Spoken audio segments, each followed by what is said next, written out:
Hi, everybody. Welcome to Coach Menachem Berfeld. Tonight's program is share 222, 222. And I start off every week. First of all, thank you to all the people that come on every week and post it and promote it every week. You don't know which program is negated, which is not, but post it, let people know about it. Tremendous chizik tonight's program. I mean, it's negated to everybody, right? It's money. Money is talks all languages. It's not racial. It's money's for everybody. So Menachem tonight should be a big chizik for everybody. If anybody wants to join the WhatsApp chats, you can WhatsApp us at 732-314-1710. I'll send you the community chat. I will also post it in the Zoom chat. You could also go to menachembernfeld.com to sign up for all the emails of the speakers and the replays and be part of the Coach Menachem community. For all the people that are watching this video on YouTube, you can click on the subscribe button. So every week when Menachem posts a video, you get the video. You can also click on the like button. So me and Menachem can make a lot of money. All the views we get, that's how we plan to retire. And I want to thank all the advertising sponsors, Lakewood Scoop here in Lakewood, Ellie and Ariel from 5 Town Central, and Chad Kaufman from JCM for promoting us on all the Jewish digital platforms. Menachem, every Sunday night at 9 p.m. on the Zoom ID, we have different Rabbanim, different topics. We're middle confirming next week's topic. Me and Menachem are in the middle of finishing it up together mixed with Purim. So hopefully we're going to have it all sorted out by tomorrow or Tuesday, and then we'll post who the speaker was. But I can tell you it's going to be an amazing speaker, and it's going to be an amazing share. Of course, from our record of 222 shiurim, almost all of them have been amazing. So chances are, if you're going according to the percentages, it's going to be great. And most of the potential speakers we're working on are both amazing. So please join us next week. Let people know about it. We hope to see everybody here, same time, same place. Okay, tonight's share is 222. We're going to start off first with, hold on one second. We're going to start off first with Arnoyach Fried. He's going to give us a gematria for Rav Daniel. Go, Rav Noach. What's 222 about tonight's share? Shalom Uvracha, everyone. Zoom share number 222. Hashem, money, and the master plan. How to be wealthy, a deep financial and Torah conversation on certain times.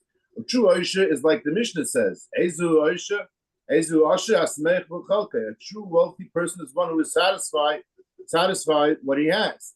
In order to be satisfied, must realize that everything is a present from Hashem and constant have Hashem with you at all times. Which leads us up for tonight's gematria 222. Hashem Yeh Amanu. Hashem should be with us.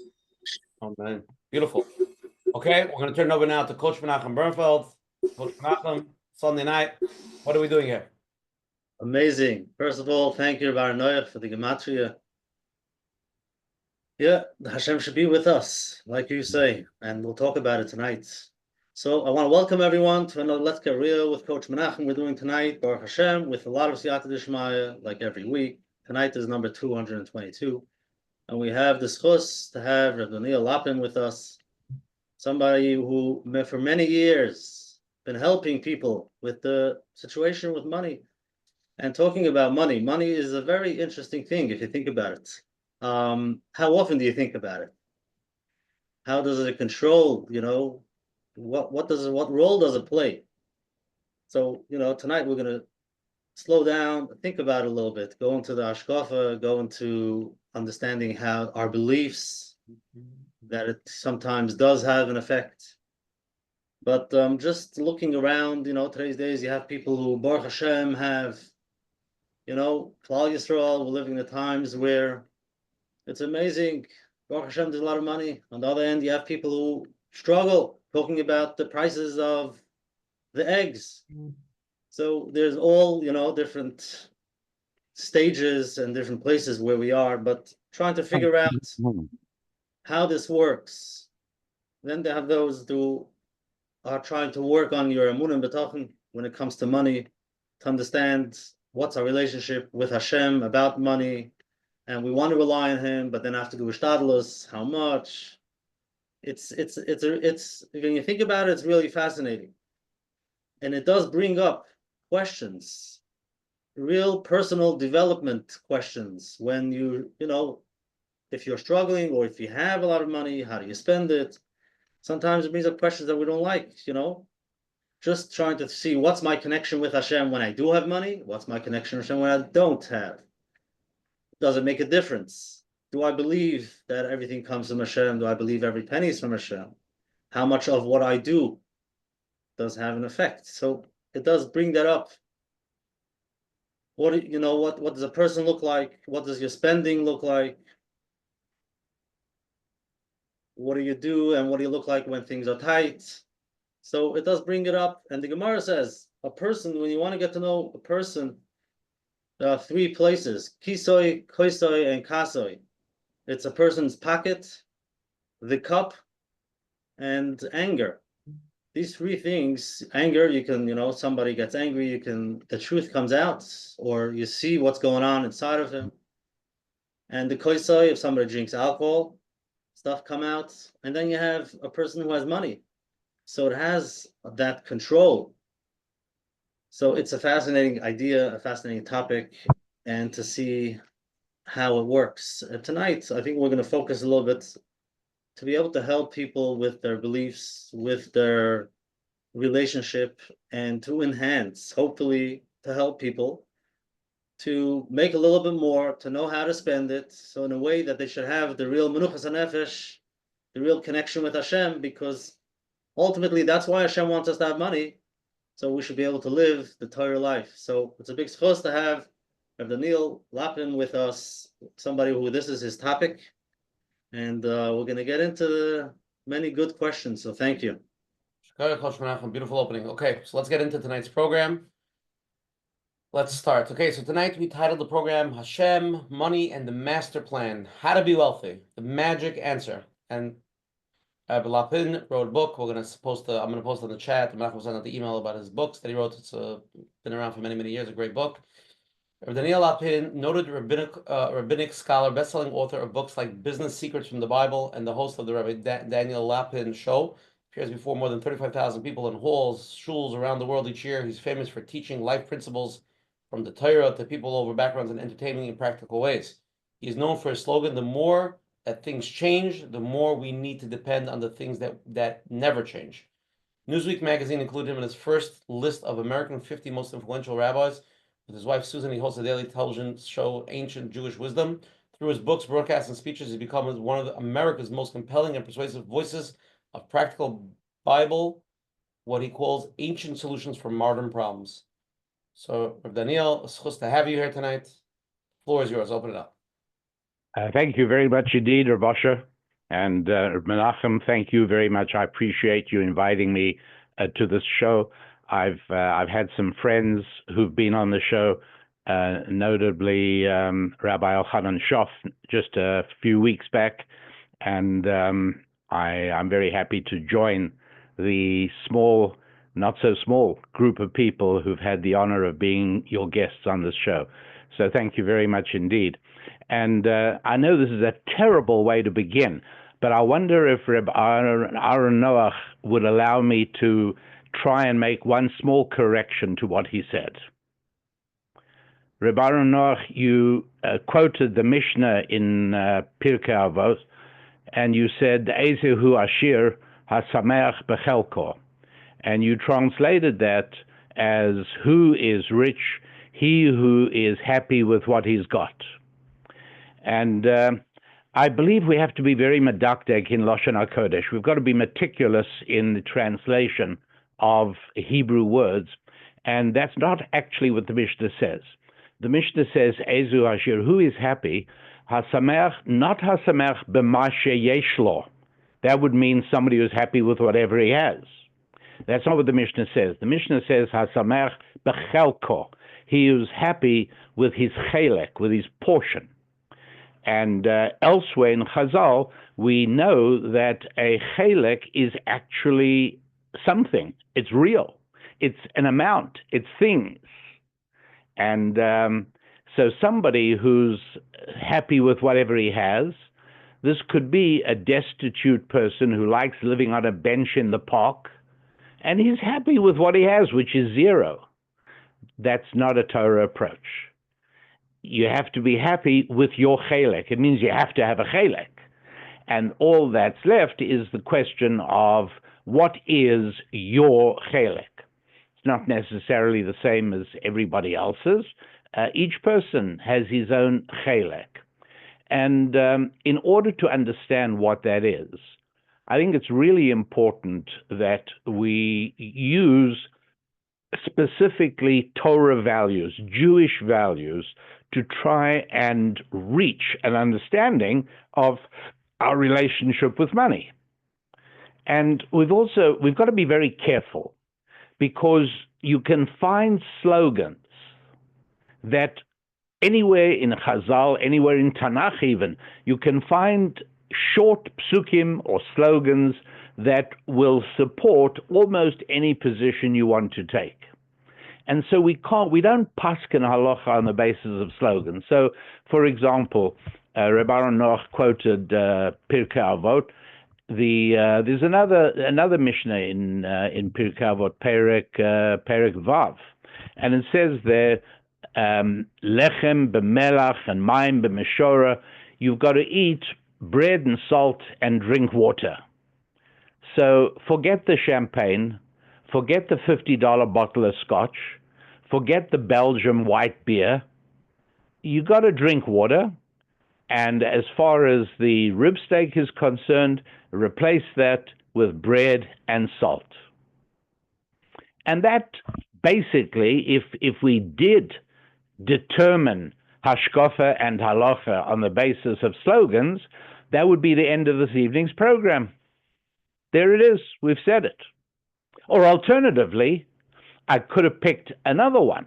I could have picked easily with you at all the Gemara in Shabbos, I think it's Daf Tzadi Beis or Tzadi Gimel, where the Gemara says, Ein hashchina shora, ela b'mishu hu gibor, ashir, chacham, v'anav. There's other girsas on the anav, but bottom line is, God's presence doesn't rest on anybody who doesn't have self-discipline, who doesn't have wisdom, and who doesn't have money, who's not wealthy. How do you like that? And so if we could stop and leave it at that, my job is done. And we can spend the rest of the evening doing something else. But you see, it's a lot like that in English as well. Imagine a soldier getting ready to say goodbye to his fiancée. He's going off to fight.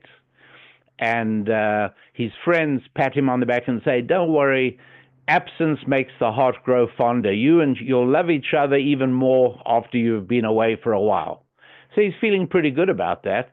And they're just about to get on the airplane when somebody else says, out of sight, out of mind. These are two valid, well-known English expressions. One of them says his fiancée will forget him, and the other one says his fiancée will love him more. The truth, sometimes one, sometimes the other. But you can't determine your approach in life based on these kinds of little slogans. So we've got to be careful in that sense, and we've got to be able to say to ourselves, look, there's a vast world out there, and there is a complex enterprise called the Torah. And there's a Torah Shebaal Peh, and there's a Torah Shebichtav, and in the vastness of that all, it's possible to extract what HaKadosh Baruch Hu expects from us in practical terms. But that's why it takes a Talmid Chacham to do that. And as for the rest of us, we take guidance from people who know and who understand. But at least in the learning that we are all each capable of doing, we've got to make sure we don't stop with a simple slogan. Because for every slogan pointing north, there's another one pointing south. Talking of north and south as well, there is, of course, the well-known Gemara in is it Bava Batra? I think it is, where Rabbi Yitzchak says, "Harotzeh sheyachkim," he who wants to become wise should daven facing the south, right? To daven at the menorah, to face the menorah, which is a source of light or enlightenment or wisdom. And then Rabbi Yitzchak continues, and he says, "Harotzeh sheyashir." He who wants to become wealthy should daven facing the north. Why the north? because if you face the north, you are facing the shulchan containing the lechem hapanim. It's a special table containing bread, and the Ramban in the Seder of Kitisa, the Ramban says that the entire purpose of the bread on the shulchan is to kickstart the economy of Bnei Israel. So remember this idea that bread, although bread has several meanings throughout Tanakh, one of the important meanings of bread is also financial wherewithal. And it makes sense, right? Because the bread you eat, that's as a result of the money you have. And when somebody doesn't have anything, the Gemara says, "Mitzapeh al shulchan chaveiro." He waits at the table of his friend for the crumbs to drop off so he can take the crumbs. So let's just remember that notion of bread, and we'll come back to that.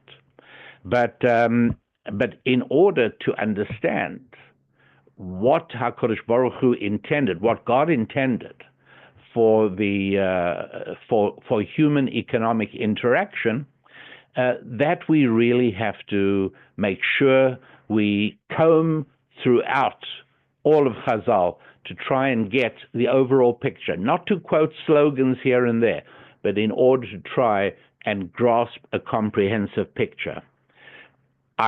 Before I pause, I want to say one more thing, and that is,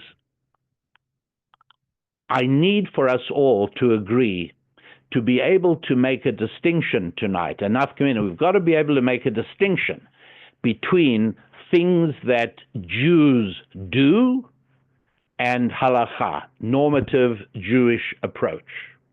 And they're not necessarily the same thing. So, for instance, imagine historians in the 22nd century will say, back in the middle of or early part of the 20th century, it was a Jewish custom in America to have Christmas trees. And the reason that the historian could say that is because in the 1940s and 1950s, a very large number of American Jews used to put trees in their house in December in order to fit into the customs of the Medina, the customs that people practice. Now, that might have been what Jews did, but that's not a Jewish custom.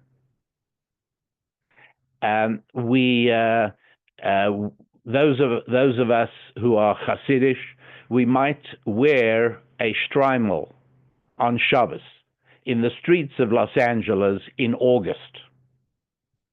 Now, it gets mighty hot under a shtreimel. So, is that a halacha? Is that a Jewish value?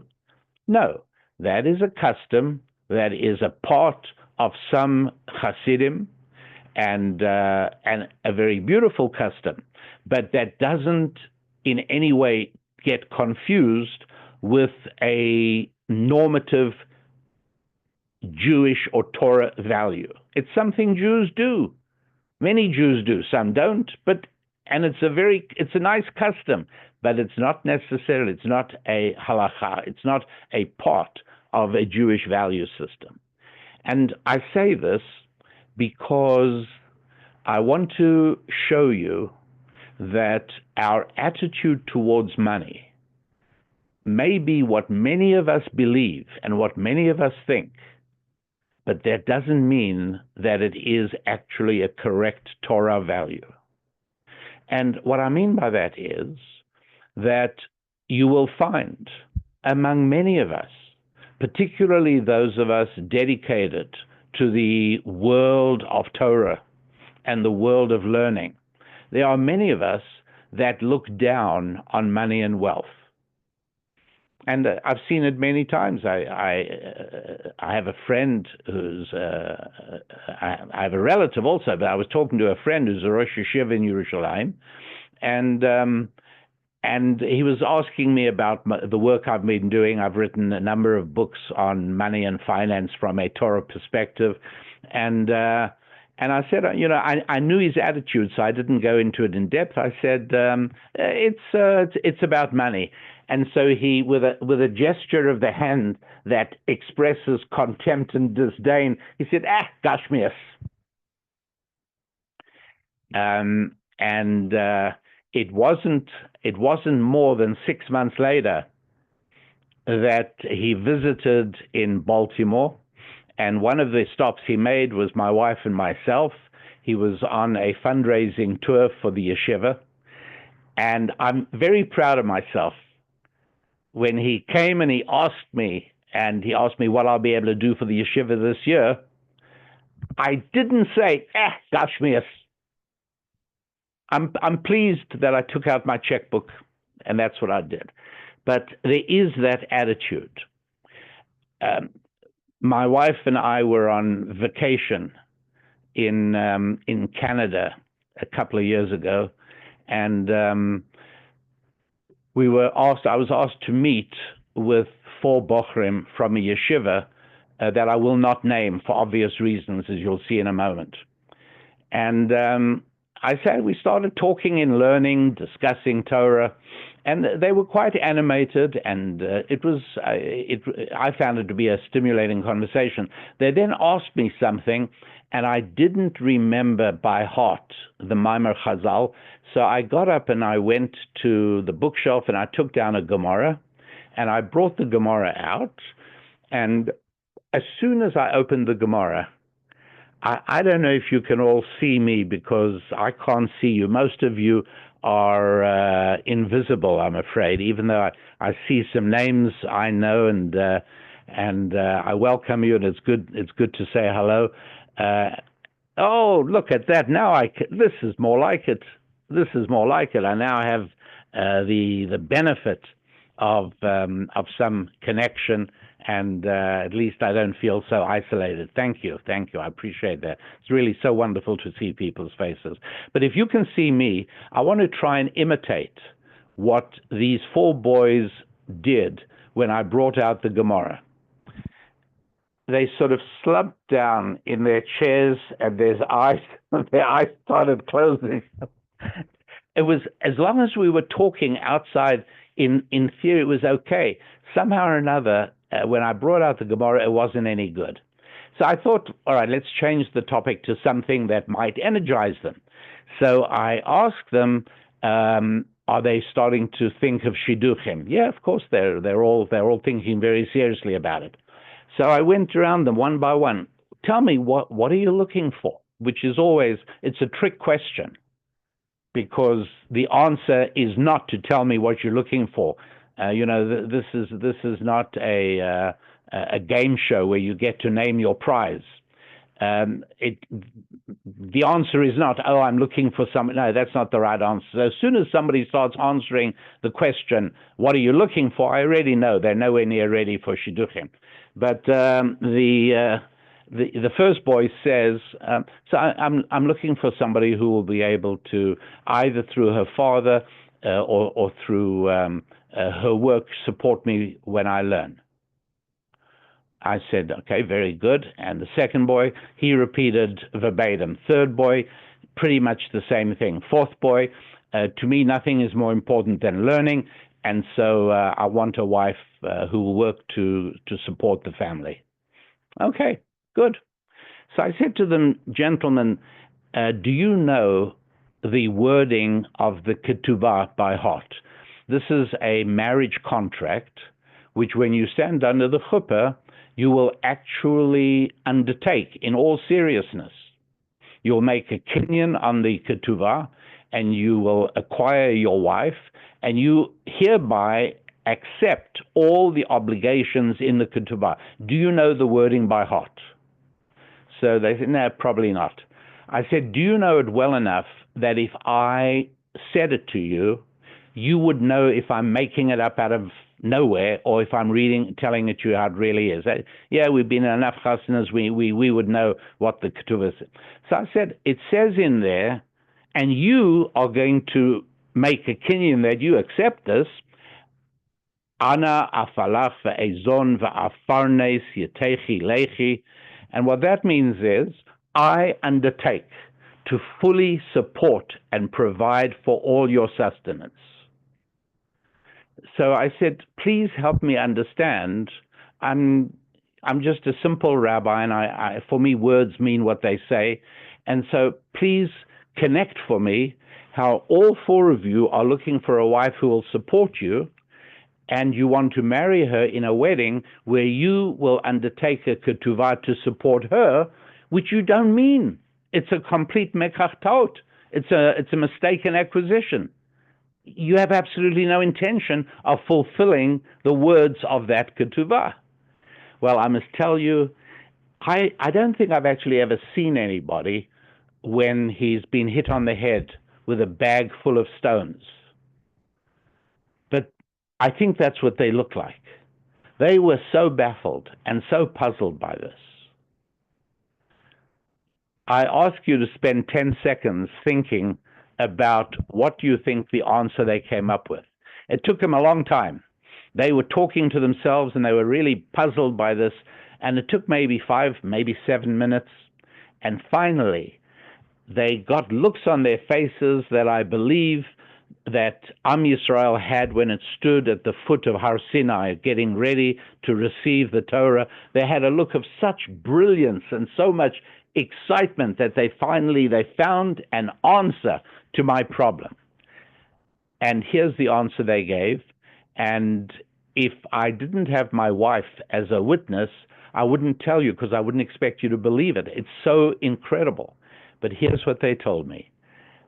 When we say that we will support her, what that means is that it's our responsibility to make sure that she gets up every morning on time to get to work.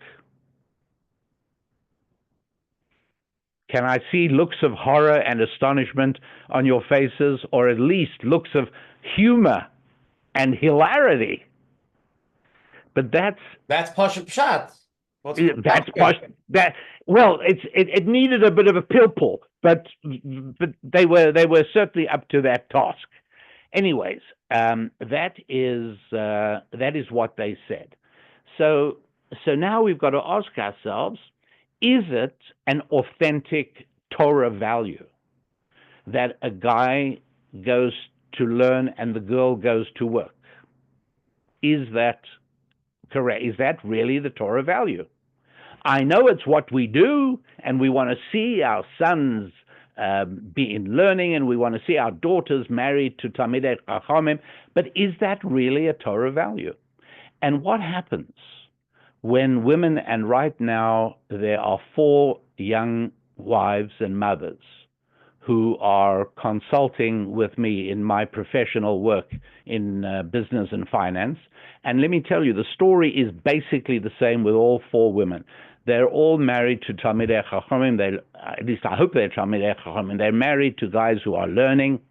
They all went to seminary in Yerushalayim, and they're very happy to marry someone in learning. And why are they talking to Rabbi Daniel Lapin? It's very simple. Because one of them has 2 children, 3 of them have 1 child, and each one, they didn't come together, they all came separately, they don't know each other. And each one burst into tears talking to me and said, I cannot take it anymore. I cannot take dropping my child off at daycare. I want to raise my children. I said, so what would you like me to do? Can you talk to our husbands about financial responsibility and financial ambition? Basically, what they're wanting is for their husbands to fulfill the ketubah that their husbands made a kinyan on at the chasana under the chuppah when they got married a few years ago. That's what they're asking me. So what we're doing in the Torah world today is we're telling women, you've got to raise a family, you've got to make Shabbos and have guests for Shabbos, and you've got to keep down a full-time job so as you are the primary breadwinner. Is this exactly what HaKadosh Baruch Hu expects of us? Is that how he wants us to live? So I raise this question. Think of the psychological stress that only these 4 women that I know, but all the other women I don't know, think of what these women are feeling, because they undertook to work instead of being with their children. They undertook to work before they ever knew the psychological and hormonal changes that go on in a woman when she has a baby. And the instant, unbreakable love affair she develops with this tiny little bundle of protoplasm. She had no idea of that. When she was in seminary, of course she wants to be Moshe Nefesh for Torah and to work to support her husband, but she never had any idea of what it would feel like to drop off her child. And she says, I just want my husband to take on the responsibility of worrying about the money for our family. It's a tough thing. It's a very tough thing, because there's a lot of stress. There are issues of shalom bias, serious issues of shalom bias. I don't know how connected it is to this matter. I'm not sure. I don't know. But I can't imagine that young wives and mothers who are under the stress of family and home and work, they're under a lot of stress, because men in our world have a different approach to money. And I'll wrap up with this. I'm sorry, Rabbi Menachem, I've gone over time a little bit, and you're very kind. Normally, if I speak in a shul and I go over time, the Rabbi takes his watch out and swings the watch in the air to remind me about the time. So, and I will wrap up with this and tell you that my late father used to say that Jews acquire characteristics of the people among whom they live. So even though we're Shomrei Torah and mitzvahs, and even though we are observant Jews, we pick up certain characteristics. So, for instance, certainly until very recently, it may be dying down a little bit, but many cities like New York and Johannesburg and London and Zurich, many cities around the world have a German congregation, a shul of Yekkes, Jews who came. Many of them came from Rav Shimshon Raphael Hirsch's shul, the Freiberger Anlage Gemeinde in Frankfurt am Main. Some of them came from Cologne. And these are German Jews who set up shuls after World War II around the world. And today they're obviously hardly any left of people who came from Germany. But in the years where these shuls were run by people who still spoke with German accents and who were huge Talmidei Chachamim, these were people who built beautiful institutions in whatever cities they settled. And the funny thing about these shuls was that they had a meticulousness. They were Pünktlichkeit. If they told you that Shabbos morning davening ended at 10 minutes past 11, the Shabbos clock turned off the shul lights at 11 minutes past 11, because that was the rule. German Jews picked up the quality of timely meticulousness from the Germans among whom they lived. You don't get to build Mercedes and BMWs and Audis if you're not particular about details. And so Jews who grew up in Germany acquired those qualities. I want to suggest that there is a big difference in the subject I'm discussing between Ashkenazic Jews and Sephardic Jews. Sephardic Jews are much more comfortable with their children going into business. We Ashkenazic Jews, talking for myself, we want to rather see our sons go into learning into yeshiva. What's the difference? Well, I've got a hypothesis. I have no evidence for this other than the reasonableness of the proposition. I think that we Ashkenazi Jews picked up certain emphases. Chas v'sholom, we didn't pick up minhagim, we didn't pick nothing bad, but we picked up certain emphases from Christianity. And one of the things about Christianity is it is very uncomfortable with male-female relationships, and it's very uncomfortable with money. And so in Christianity, certainly in Catholicism, the holiest man is the Pope, and he has nothing to do with women, and he doesn't touch money or carry money himself. It's nothing but gashmias.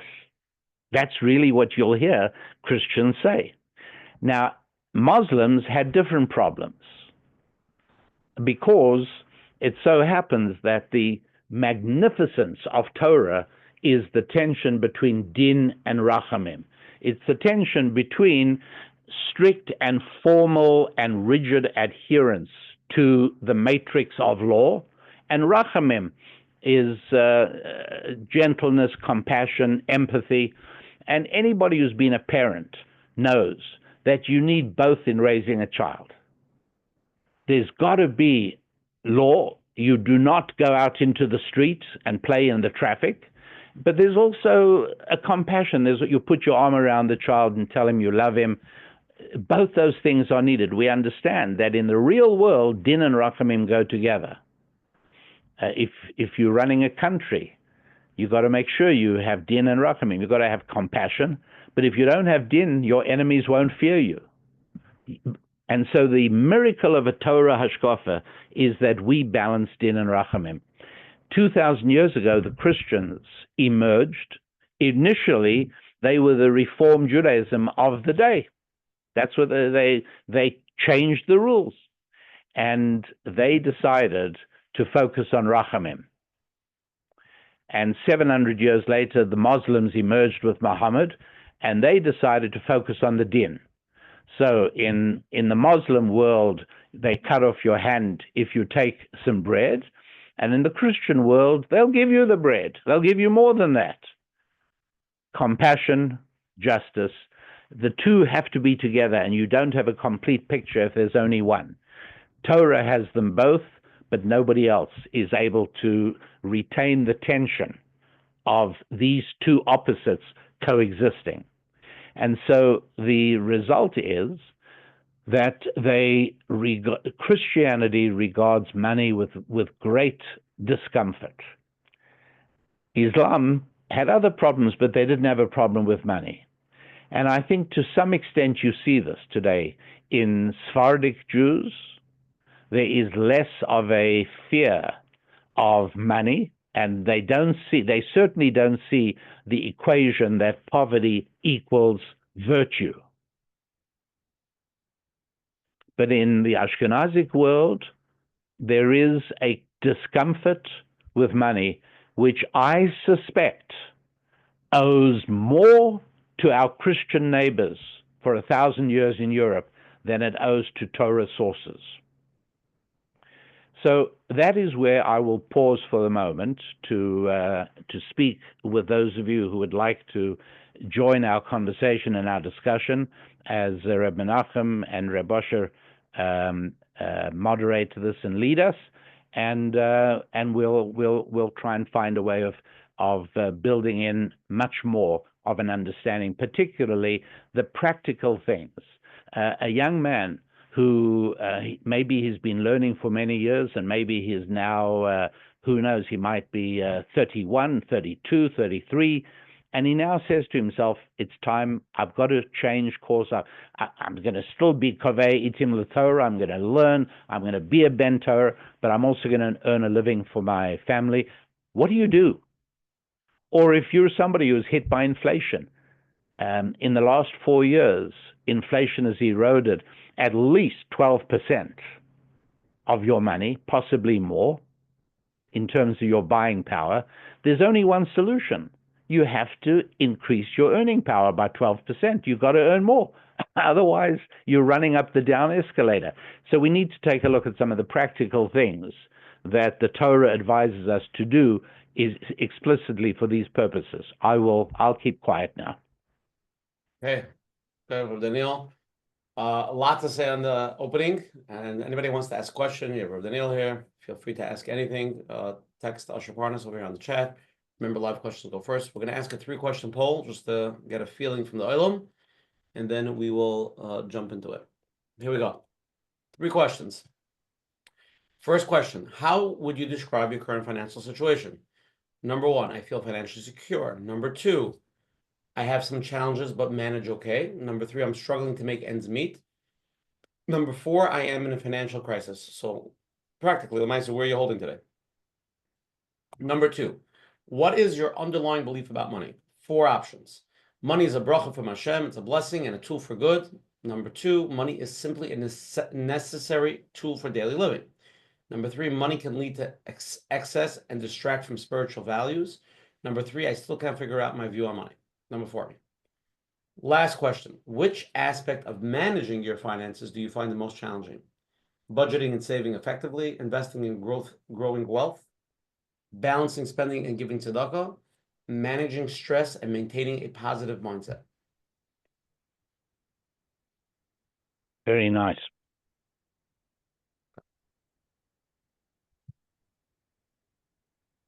Take everybody a few seconds to answer.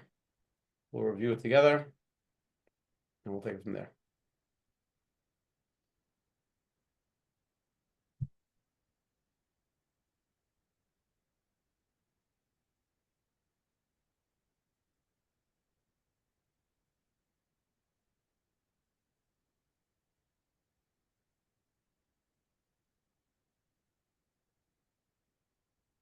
Okay. 5 seconds.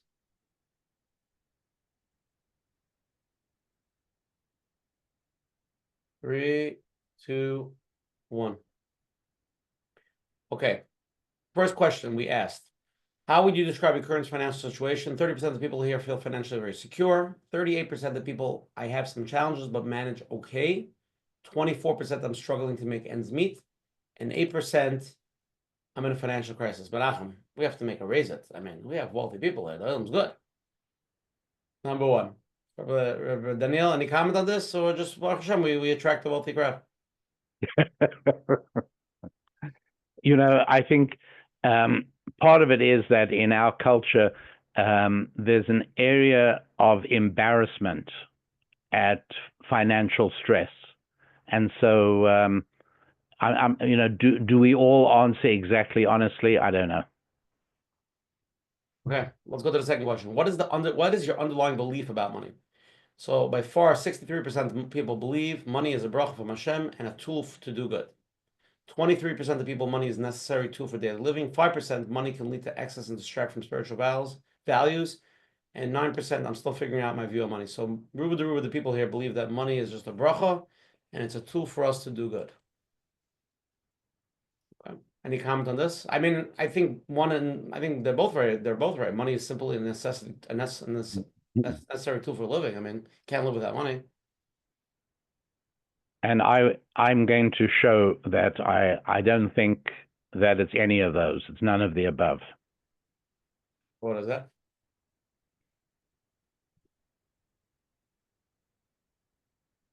Right. We go to the next question.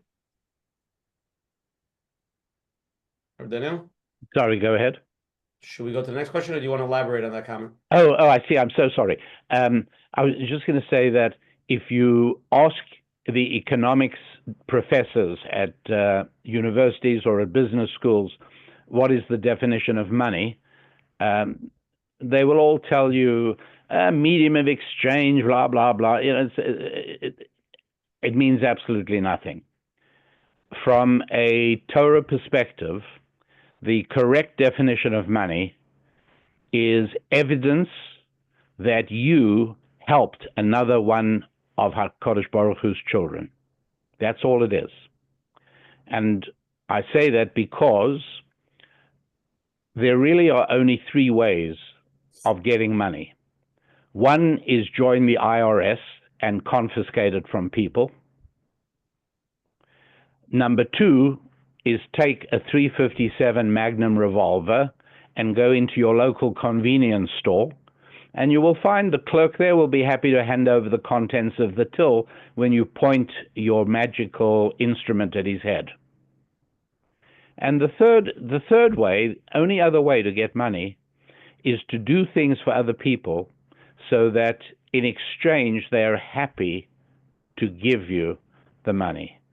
Let me give you an example. Let's imagine I'm a roofing contractor, just for argument's sake, and I'm about to take my kids for the afternoon skating at the Mall of America or whatever it is.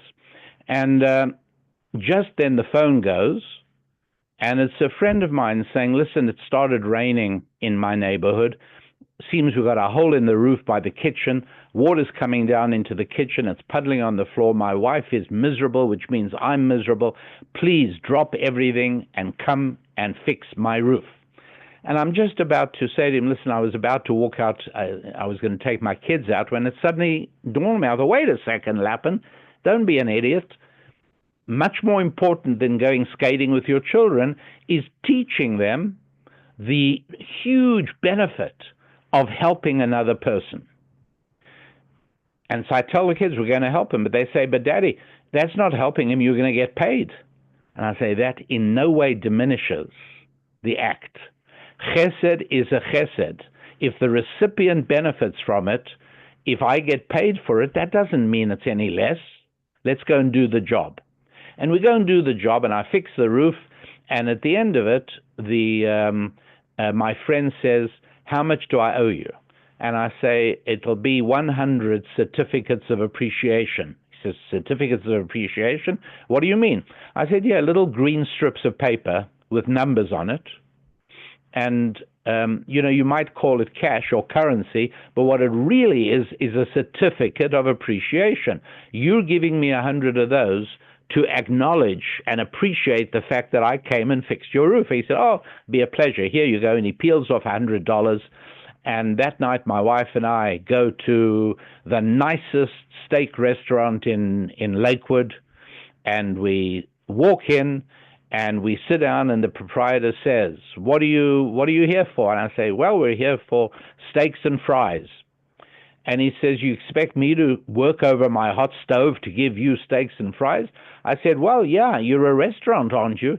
He said, yeah, but this restaurant is only for people who are part of the Certificates of Appreciation Club. I said, and what do you mean by that? He said, well, if I make you a meal, I'm going to expect you to give me some certificates of appreciation. I said, no problem, my good man, don't worry. And I reach into my pocket, I pull out my roll of 100 certificates of appreciation, and I say, look, I got this from somebody this afternoon that I helped. No problem. He said, okay, sit down, I'm going to bring you a beautiful meal. After the meal, I say to him, how many certificates of appreciation do I owe you? He says, you owe me 60. So I give him 60 of my certificates of appreciation, and that is what money is. It's evidence that you have served another person in the world. In other words, our Kodesh Baruch Hu has set up a system of formalized, institutionalized chesed, where God incentivizes us to take care of one another. And the incentivization is called money. But let's go to the third question. It makes it a little bit easier. Because I was scared. You're going to tell people not to. Basically, you're taking people from Torah and telling them to start doing chesed. I'm never taking them from Torah, chas v'sholem, never. Chas v'sholem. But I am telling them that the benefit. The Ksuba says they should do chesed. Yeah, that's correct. Amazing. Okay, the third question. Which aspect of managing your finances do you find the most challenging? By far, 41% of people budgeting and saving effectively.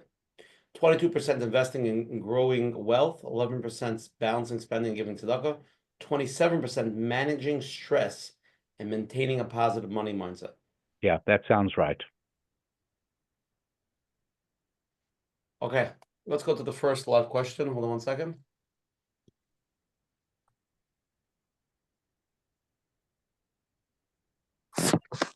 Hi. Hi, I appreciate you coming on the show and speaking about this topic, Rabbi. Thank you. My question is... who's talking? My name is Ari. Thank you, Ari. Can you see me? Yes. Okay. My question is, I understand that the Torah values for finances is that it's appropriate to try to have proper financial stability in order to be able to be a proper vessel to help others in the best possible fashion and to do chesed with it, with those notes of appreciation that you so eloquently put. And I'm curious what and how I can use tools to implement these ideas practically alongside with the idea of Trachgut vet Zeingut and the ideas of Hemanti Kiadaber, similar ideas to that of positive thinking and attracting it. If they all coincide with what you're saying, it seems that they do. I just wanted to know if you can elaborate and perhaps give an example. Sure. I couldn't be more opposed to this idea of the law of attraction. For those of you who are not aware of it, the law of attraction became hugely popular about, I'm going to guess, about 20 years ago, somewhere there.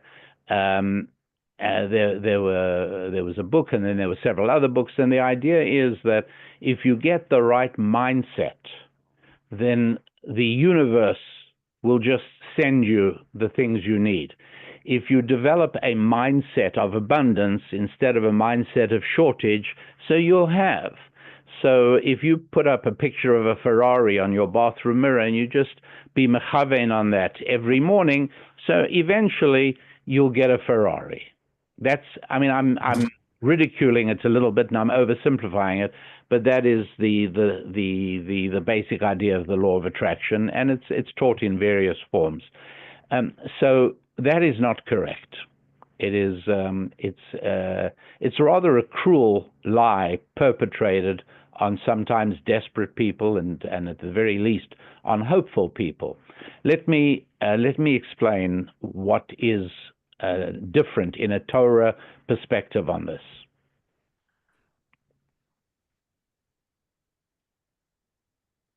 So everybody has heard of the questions put in Gemara terms.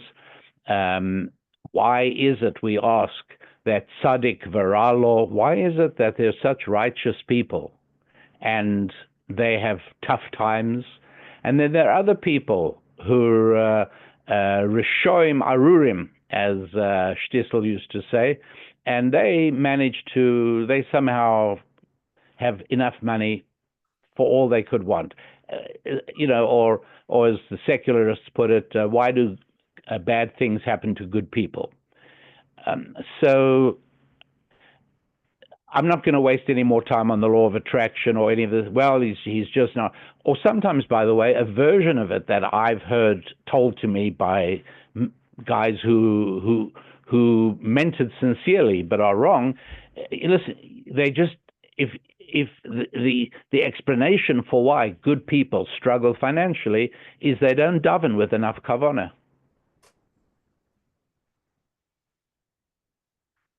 Very, very sad, because that's not how the system works. The system works much more simply and much more authentically, and I think you will agree when I finish explaining this. Look, let's imagine a big tzaddik goes to the 20th floor of a building, opens a window, steps out of the window, and starts plummeting to the ground.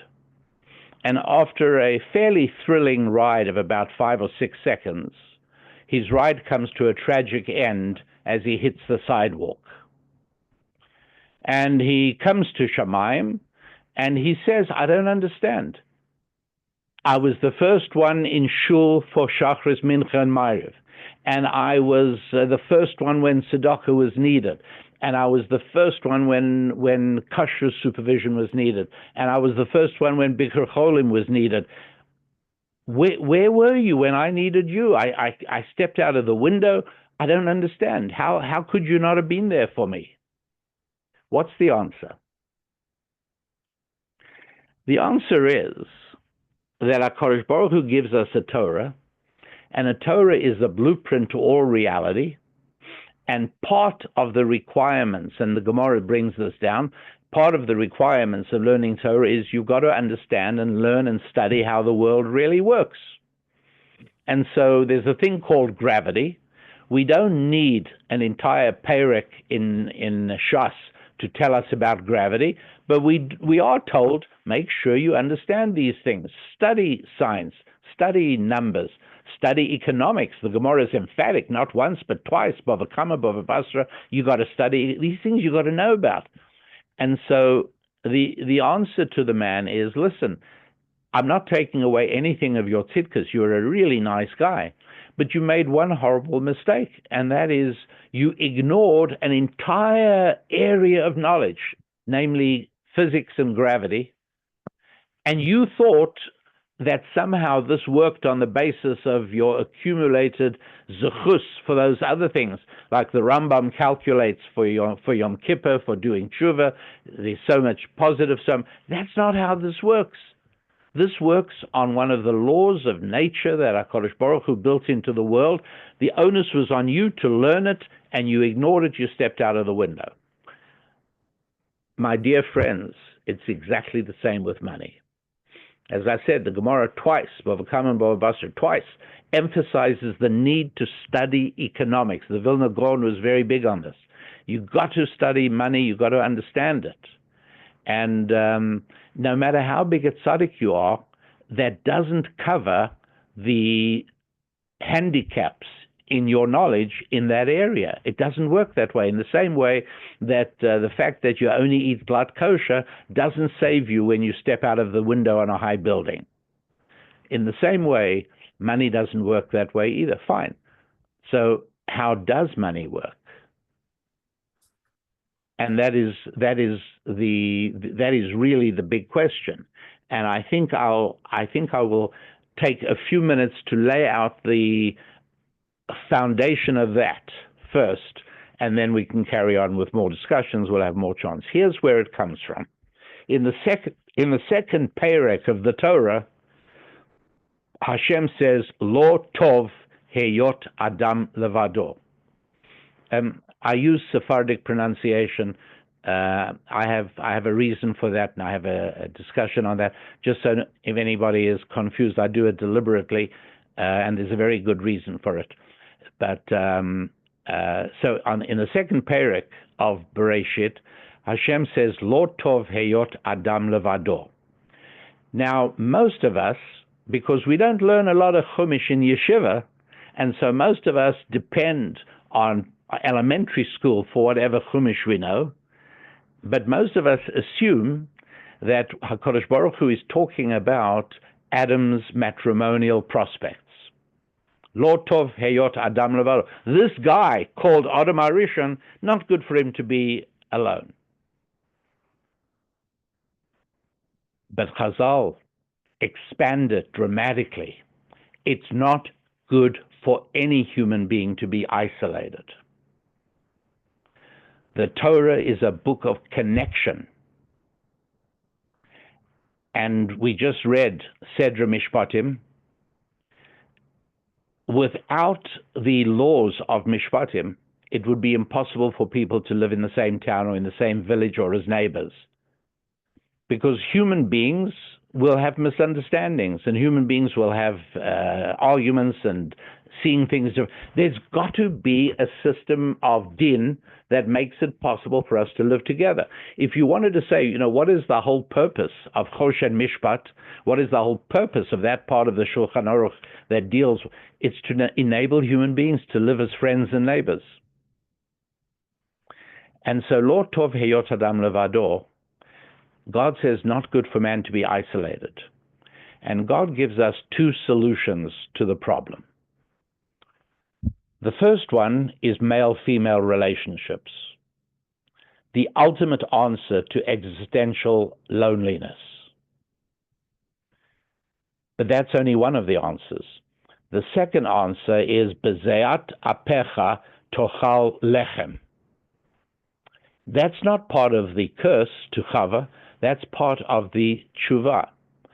What happens is, the Medrash says, Adam Arishon said to HaKadosh Baruch Hu, I can't believe I feel so hideous. I went and ate what I saw. You gave me one rule about eating, and I went and ate what I saw. I'm no better than my donkey. That's what Adam Arishon said to Hashem. I feel terrible. I've turned myself into an animal.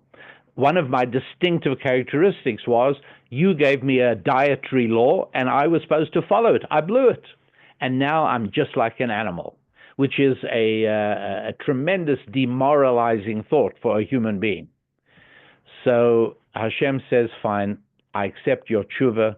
I'm going to give you a wonderful thing that will always remind you that you are different from animals. What's this wonderful thing? Lechem, bread. Right. And this is one of the reasons that all Western religions, Catholicism, Protestantism, Mormonism, they all treat bread as sacramental. My mother had 3 sons, of which I was one, and I am one. And she knew we were 3 boys, and so when we threw rocks and stones at each other, she sort of rolled with the punches. She understood it. But the one time any one of us boys would throw a loaf of bread or a bread roll or a lachmania at his brother, we walked around for the rest of the day with 4 finger marks on our faces. She hit us so hard. You can't play with bread. Bread is holy. Sure it is. It is given to us by Hashem specifically in order to, because no animals do it. Look what bread takes, deferment of gratification. You got to think of bread long before you need it. You got to plant wheat, and then you got to take the wheat to a miller, and he's got to turn it into flour. Then you take the flour to a baker. It's a whole collaborative enterprise of human beings working together, and that's why the Ramban says that lechem is the money. It kickstarts the economy of Am Yisrael.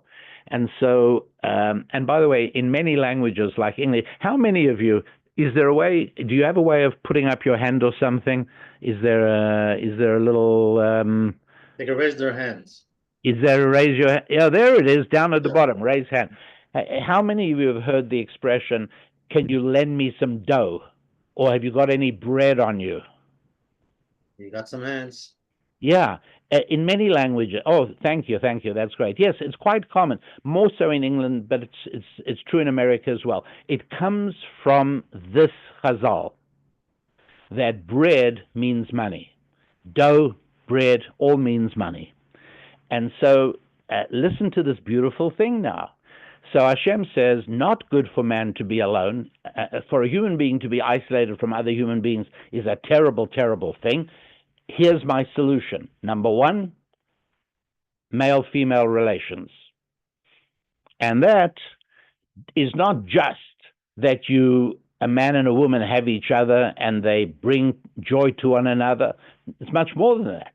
The whole reason that when you're at a chasna and you've got grandparents there and you've got uncles and aunts and you've got cousins, and how you have all these people, because a long time ago, grandpa and grandma found ecstasy together. That's this bracha of Hashem removes the loneliness. It gives us families.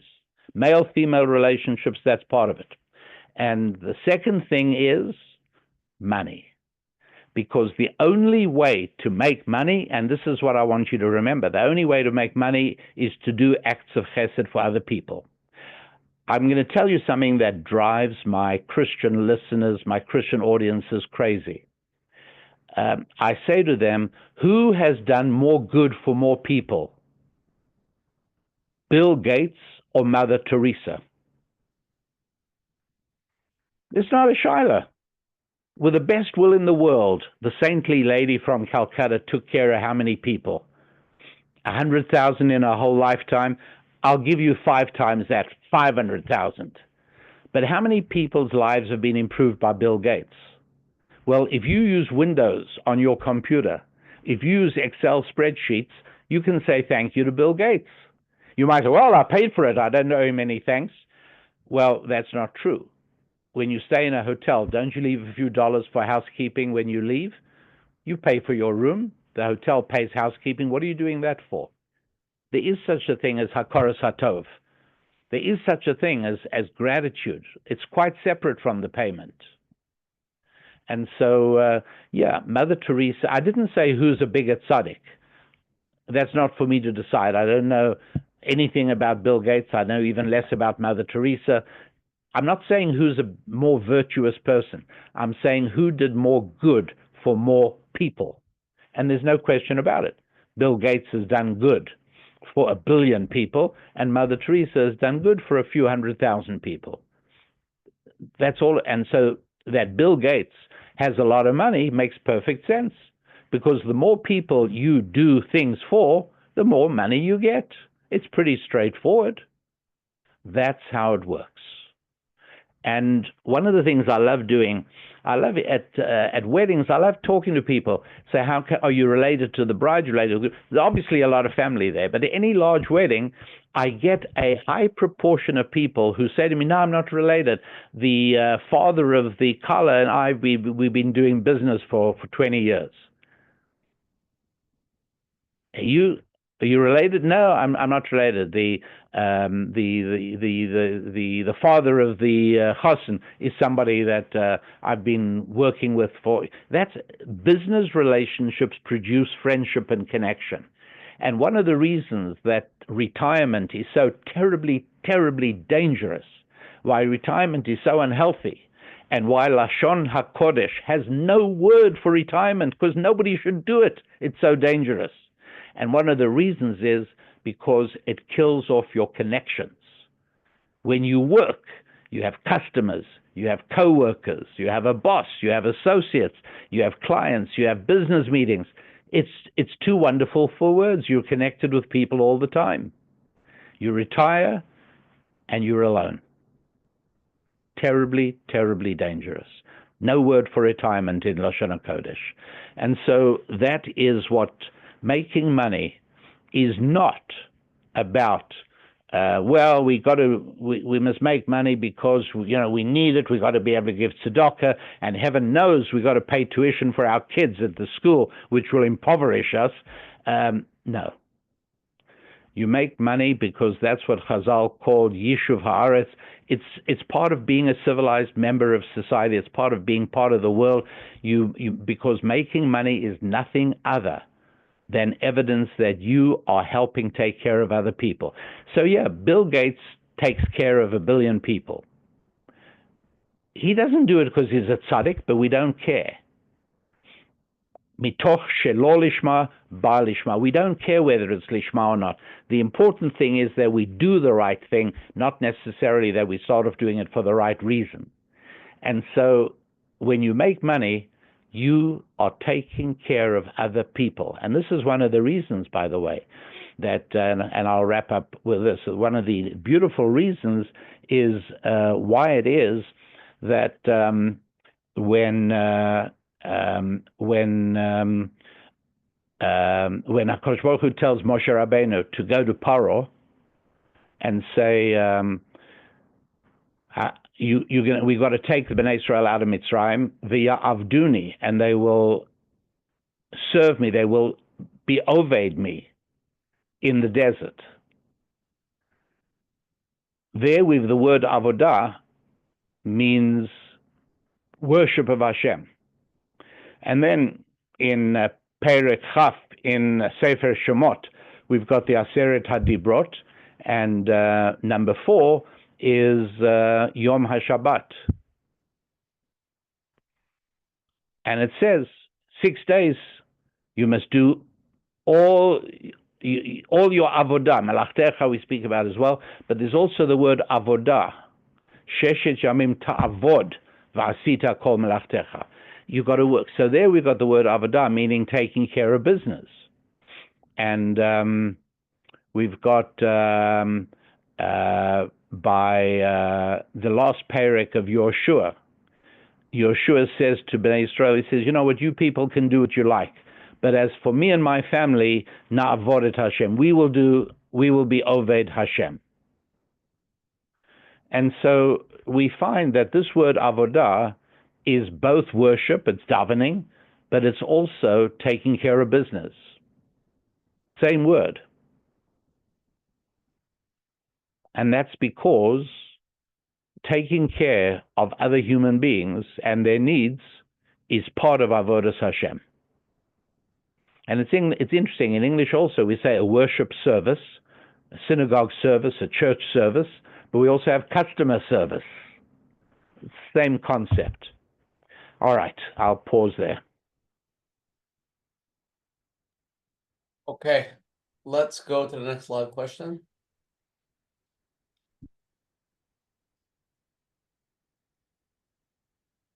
Hi.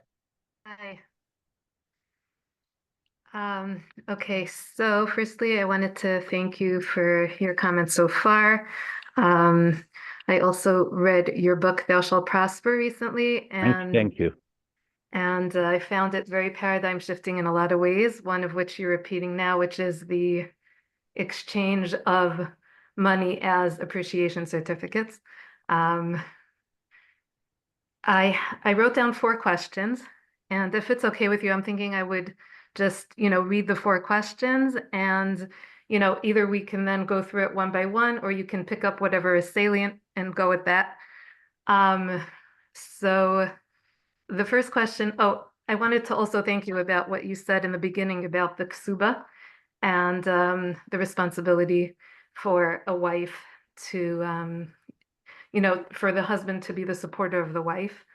Yeah, it baffles me. I mean, that's a hard one because kavoda bat melech penima. We speak all the time about the honor of a Jewish woman is internal in the home, and here we got 4 yeshiva boys who can't wait to send a woman out to the workplace.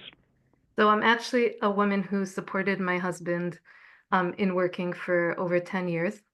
Now I have married children who are supporting their husbands, and I still appreciate what you said because I feel like I learned it on my own skin that really the man is meant to be the one to bring in the income. The irony of my statement is that I'm still working to bring in income. Right now, my husband is a Rabbi, and he's bringing in the bulk of the income, and I'm supplementing it. It's not good.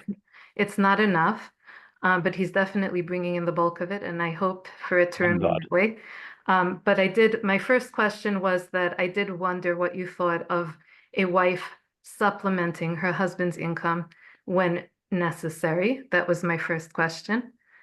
My second question was what you thought about doing work that is available as opposed to work that is particularly stimulating or fulfilling or that feels related to one's Great purpose.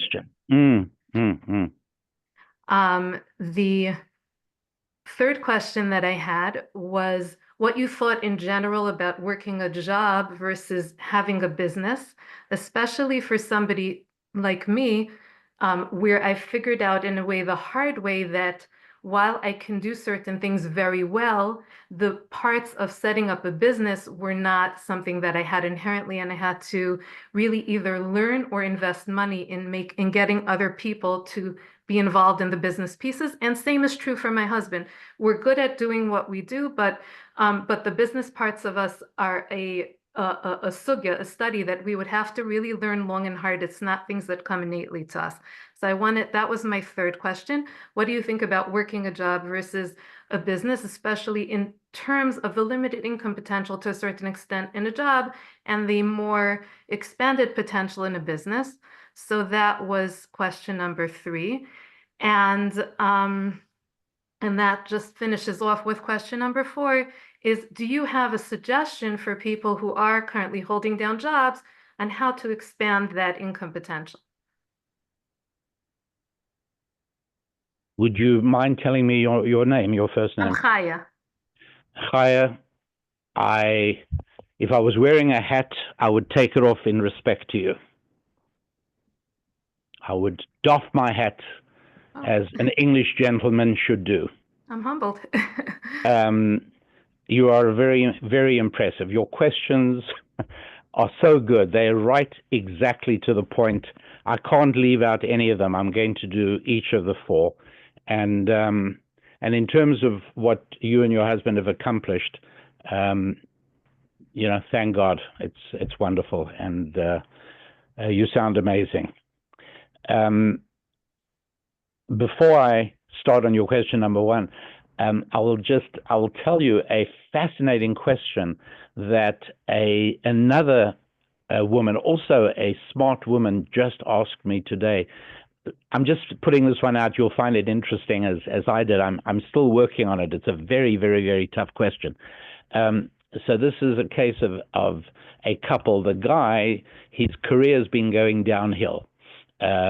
His company hasn't fired him, but they've cut his salary each year for several years. It's not looking good. He's not making a lot. The wife started a business 5 years ago, and it's Michael El Chayil. Each year it's gone up. It's gone better and better and better and better. And she has an important question to ask me.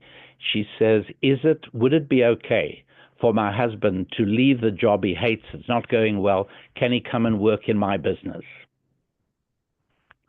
And it's very, very complex, because in general, I have to tell you that, and I know it's tantalizing to just mention what I'm about to mention without going into the explanation of why this is and how this fits into Hashem's plan for his people. But I will just tell you this, that marriages where the woman makes more money than the husband have very low probabilities of success. The exception being when the husband's doing something that everybody's machshiv, like Torah. So in the Torah world, we sort of manage. But in the secular general world, cases where the woman is a doctor or an executive and the husband is making much less money, or sometimes being the house husband, those marriages literally don't make it for more than a couple of years max. The statistics on this are absolutely unshakable. Don't believe me, research it yourself. It's absolutely fascinating. It's perfectly clear that making money is linked to the essential masculine identity of a man. Making money for a woman is wonderful, and she enjoys it, but it's not linked to her essential feminine nature. So this woman asked, it was a huge question, but Chaya asks us enough questions to deal with now. And the first one is, and correct me if I'm wrong, I think you asked, is it okay for the wife to supplement the earnings of the husband? Yes. And the answer to that is absolutely okay, as long as it is clear to both husband and wife that she could quit work tomorrow and the family would still be okay. That's the important thing. The important thing is that her work shouldn't be absolutely necessary. And so... Daniel, Lamaisa, in today's economy, most families need dual income to survive. And so they should be aware that this poses serious challenges to Shalom Bayis on a deep psychological level, and if they are forewarned, maybe they'll be forearmed, and they'll be able to take the steps to insulate themselves from the negative effects of this situation. It's unmistakable. It's unarguable. It's just a reality. It's like gravity, and this is one of the reasons. Think about this for a moment. Think about this. We're living in a world where we've had over 60 years of frantic, ferocious, fanatical feminism. 60 years at least. I'd say probably more like 80. In the last 12 months, of all the people who got engaged, how many engagements came about because a man went on one knee and held out a diamond ring to the woman and said, please take this ring and agree to marry me and make me the happiest man in the world? And how many marriages in the last 12 months, how many engagements came about because the woman went on one knee, held out a Rolex watch and said, please accept this watch and become my husband and make me the happiest woman in the universe, or California? So what do you think the answer is? You might wonder, how do I know the answer? I know the answer because I checked with all the wedding planning websites, like Knot, for instance, and they actually know the answer because they participate in the planning of these things.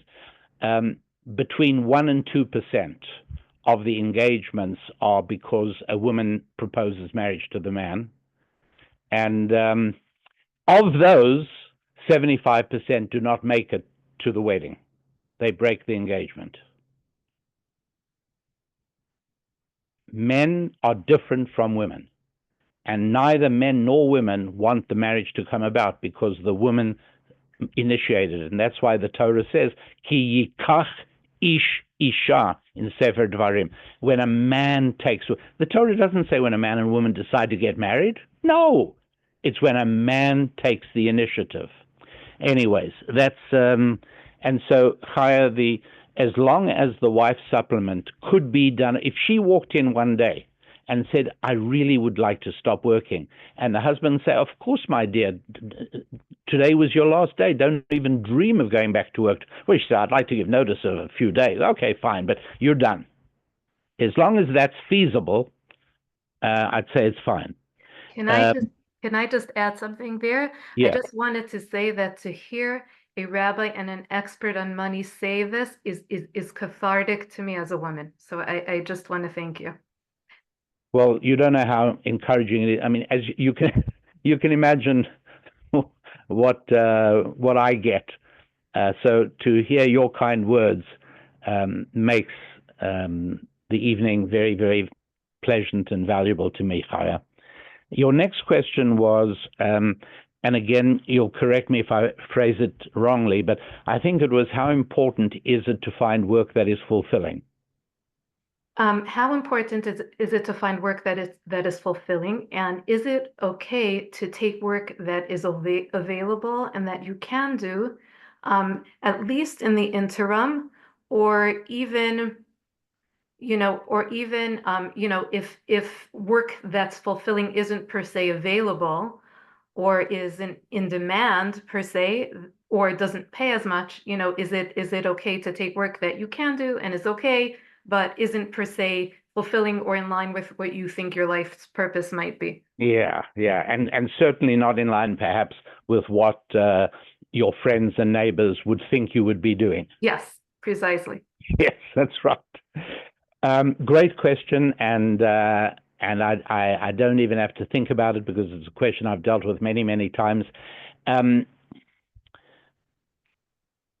One of the absolute worst pieces of advice ever given to graduates of both high school and university, and I've spoken at many commencement days, and I've heard usually politicians getting up and giving this advice to the graduates, and I want to jump up and I want to assassinate the guy first, and secondly, stress that I'm doing this because he's telling you a dangerous lie.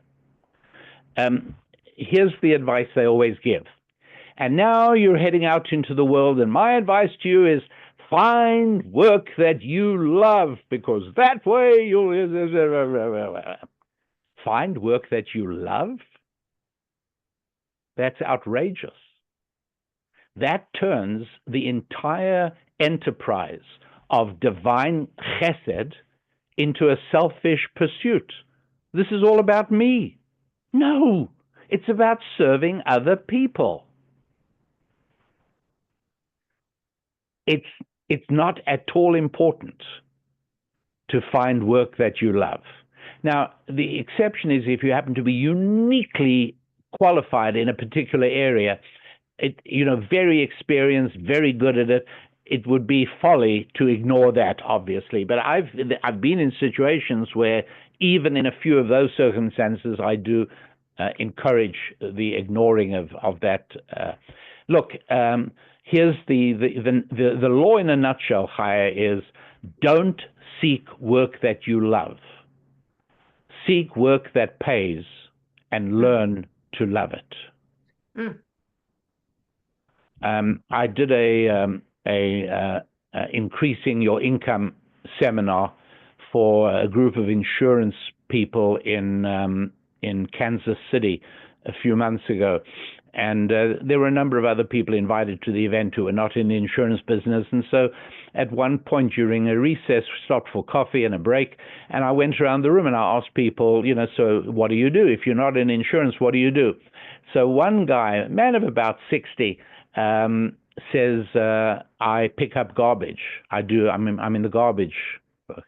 And so I had a siyata dishmaya at that moment, and I looked at, and I thought to myself, this guy is not the guy that jumps on the back of the garbage truck and empties the cans into the truck. And so just on a whim, I said to him, and so how many garbage trucks do you own? And he said, 117. I said, well, you got to tell me the story. He says, when I left high school, my father wanted me to go to medical school. He said, I had no interest. I had no aptitude. I wasn't a good student, couldn't do it. People try to get me into various kinds of occupations and businesses. He says, I wasn't good at anything. And finally, one morning, they were picking up the garbage outside my house, and I was outside taking some garbage out. And I said to the guy, how do I get a job with you? He said, well, just hop on the back here with me, and when we get back to the depot, we'll get you fixed up. He says, and so by the next morning, I was standing on the back of the garbage truck, jumping off and emptying people's cans in. And he said, my parents were horrified. My friends stopped talking to me. He says, I didn't care.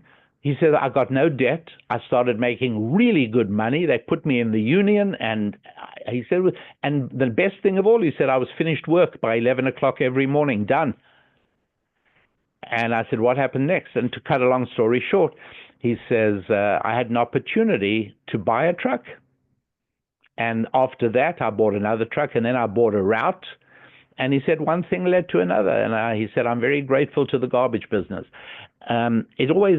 It's always worth remembering that if you are making good money at whatever you're doing, you really will love it. You'll do fine. People say money doesn't make you happy. That's not altogether true. And here's why. It's true in that if you get money like winners of the lottery, there have been some amazing stories, and I think the New York Times put a bunch of them together a number of years ago. People who win the lottery almost always have their lives ruined. Very, very few people are better off a couple of years after winning the lottery because getting money is bad. Have you ever seen anybody whose life was pretty much damaged by becoming a Yoresh? He inherited a lot of money when he was very young. Did you ever see that happen? I know a number of people whose initiative was destroyed and who literally never achieved anything in their lives because they inherited a lot of money early on. Getting money does not make you happy. Earning money, making money, makes you very happy. That's true, because it's evidence that you performed an act of chesed for other people. It's wonderful. It's very, very fulfilling. So making money, and by the way, Hebrew and English are among the few languages that distinguish between earning and winning and getting. Like in French and Spanish, just for instance, ganar dinero, I got money, I won it, I earned it, I made no distinction. They have no way. We make a huge distinction between getting money because of your efforts and your creativity and just having money given to you. Big difference. So you will find fulfillment in doing that. People say, what should I, how do I find out what to do? It's simple. Find out how you can make the most money. Go and do it. Whatever it is, it doesn't matter. Making money is dignified and respectable and honest and moral. And the best part of it is the only way you can do it is by helping other people. It's great. So Steve Jobs himself, by the way, ignored that idea. In college, he was in a very liberal arts college in Oregon, and he loved graphic arts, which stood him in good stead later on when he was designing fonts and getting involved in fonts for the early Apple computer. But he abandoned his love of art and proceeded into the technology with Wozniak in the early 70s, mid 70s. And so he didn't follow his passion. Don't listen to people, and certainly tell young people it's nothing to do with following your passion. It's nothing to do with finding out what you enjoy. It's because it's not about you. It's what other people need. Find out what other people need you to do for them. How do you do that? Well, just see what they're willing to pay for. That'll give you the best proof of all. Your third question was job versus business. And here's a very important thing. The first step that I always want to emphasize, I don't care whether you're in a job or what sort of job you're in, but please, that even if you're a salaried employee, unless you are a postal worker or a justice on the United States Supreme Court, you are in business. If you are a barista at Reb Osher, are you there? Yeah. Does a well-known international coffee chain advertise on this show? Do they sponsor the show? We're working on it. And at the moment, not. I'm not sure between Starbucks and Dunkin' Donuts. I like both the coffees. They're fighting over it. Do either of them sponsor you yet? Their lawyers are working with our lawyers. So the answer is no. Currently not. Then I'm not giving them any free advertising, and I'm not going to mention their names. But if a barista for a well-known coffee chain comes and says, in answer to the question, what do you do? I work for this company. No, you don't. You work for yourself. You are in business in the beverage industry. At the moment, you have only one client, namely Moonshine, whatever the company is. You've got to change your thinking. I don't work for IBM. I work for Daniel Lapin, and I supply sales, technological services, whatever it is. And I only have one customer at the moment called IBM. But I'm going to start a side gig. I'm going to start working on Sunday for local small companies who have problems with their office machinery. And now I'm going to have two customers for my business. And two customers is always better than one customer. But you've got to start. Now, if you're a postal worker, then, in other words, if your pay has nothing to do with satisfying customers, then you're not in business. So postal workers and judges on the Supreme Court are not in business. But pretty much all the rest of us are. Your pay is in proportion to how much you satisfy your customers. In this case, your customer might be your boss. And so step one is to recognize you are in business. Call it Me Incorporated. Call it whatever you like. And you realize you've got a board of directors. It might be your spouse. It might be your legal advisors, your accounting advisors. But you build up a board of directors and you take your business seriously, even if at the moment it kind of looks a little bit like a job because you only have one customer. Does that make sense, Chaya? Do you see what I'm saying? Yes. I actually recall reading this principle in your book. Oh, you're very good. You're very good. I do stress this. And yes, opening up a side gig, opening up a side business, I'm very much in favor of that. I'm also in favor, if you possibly can, buying a business, and I've helped a number of people in this direction, particularly now as the baby boomer generation is getting to an age where they want to, you'll pardon me using the word, retire.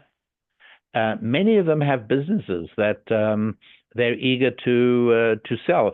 And I've found a few situations where a young Avrech with very little business experience was able to buy into a business over the course of 3 years, at the end of which it becomes his in its entirety, but he's also served an apprenticeship. So starting a business, or even better, buying a business, even if you're employed meanwhile, very, very good thing to do.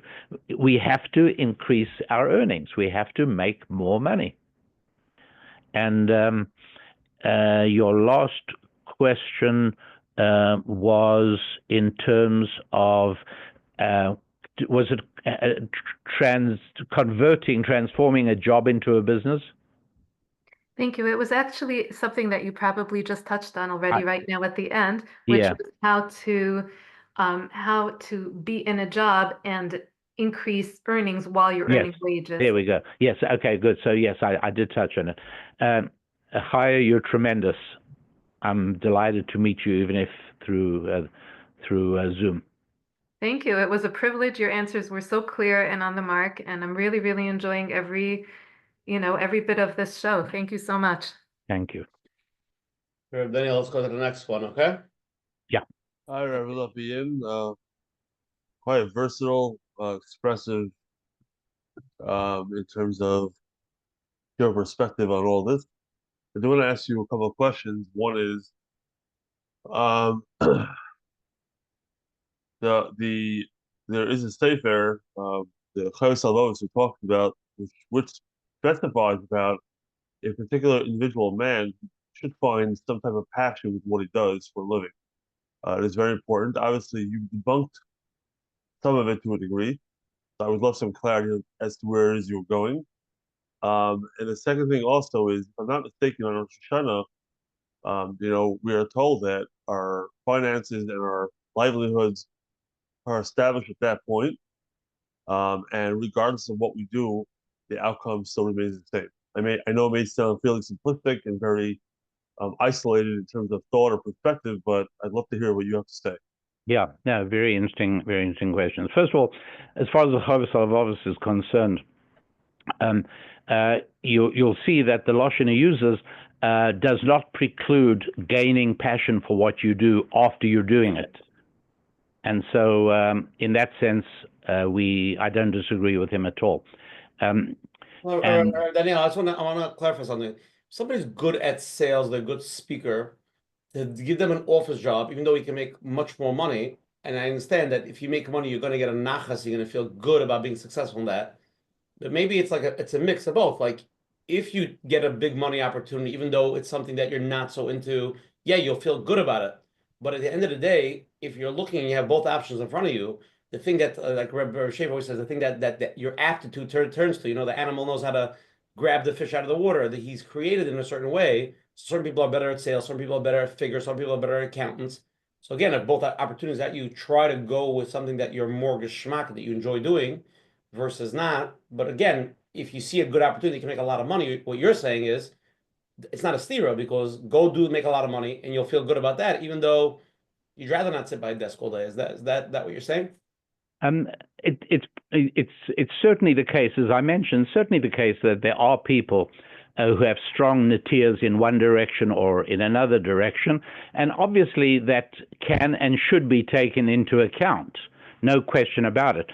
But the idea of selecting a job because the work is geschmack, you're going to discover something pretty quickly, and I've gone through this with countless people, and that is the geschmackkeit goes away pretty quickly. You can't count on it enduring. Yeah, I agree with that. Yeah, I respectfully disagree with that, considering without sharing too much. I was in the demolition area for a long time. I'm sorry, could you say it again? I had trouble hearing you. I had worked in demolition, a very odd position for a national firm guy, but not as a foreman or as a manager, but actually doing the labor itself. I found tremendous passion lifting weight, demolishing concrete, going to apartments, etc. There was an incredible high from it, incredible gratifying experience and outcome. The money wasn't entirely sufficient or sustainable necessarily, but there was an incredible chiyas to want to give. And at the end of the day, even if the financial outcome wasn't as profitable, the internal gratification was so overwhelming that there was a part felt like you were in spite of the lack of financial profit margins that's specific, that there's a certain accelerant that wants you to do more, that allows you to get more just because you feel so much more internally gratified. Yeah. Were you single at the time? Yes. And now? Currently. Still single? Yes. Okay. After Havdalah, when we start the week, there's a beautiful zemer we sing. It was written in the time of the Rishonim. It's more than 1,000 years old. It reads, Hamavdil ben kodesh lechol, chatotenu hu yimchol. You familiar with it? Very. Yeah. And then it says, Zar'enu v'chaspenu, yarbe kachol. God should increase our children and our money. And so I was a Sundek at a bris this week, so I'm going to give you a bracha. You should have many children and make a lot of money. And that means that you mustn't do what you get at Geschmacke. Go and find a way of making serious money.